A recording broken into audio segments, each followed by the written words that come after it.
আসসালামু আলাইকুম। বাংলাদেশে পতিত পালিয়ে যাওয়া ফ্যাসিস্ট স্বৈরাচার খুনি শেখ হাসিনার যত পাপ, যত অপরাধের সুষ্ঠু তদন্তের মাধ্যমে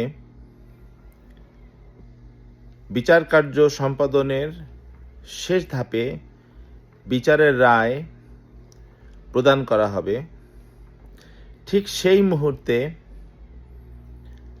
বাংলাদেশকে আবার অস্থিতিশীল করার জন্য দিল্লিতে বসে ভারতে পালিয়ে থাকা আওয়ামী লীগের সেই আওয়ামী দোসর, সে চিহ্নিত খুনি অপরাধীরা, টাকা পাচারকারী লুটেরারা বাংলাদেশে আবার মানুষের জানমালে, বাসে, ট্রাকে, রাস্তাঘাটে সব জায়গায় আগুন সন্ত্রাসের নামে দেশটাকে আবার অচল করে দেওয়ার পায়তারা করছে।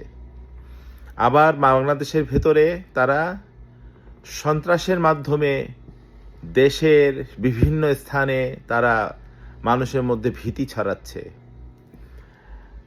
একটা পরিষ্কার কথা বলতে চাই যে গত বছর জুলাই আগস্টের যে স্বতঃস্ফূর্ত গণ অভ্যুত্থান, ছাত্র জনতার যে বিপুল গণ অভ্যুত্থানের মাধ্যমে এই পতিত স্বৈরাচার পালিয়ে গেছে, এই পতিত স্বৈরাচার, এই অপরাধী খুনিদের যেন সুষ্ঠু নিরপেক্ষ তদন্তের মাধ্যমে যে বিচার কার্য প্রক্রিয়া চলছে, এই খুনিরা যেন ন্যায় বিচার পায় এবং সেই বিচার সেটা কার্যকর হয়।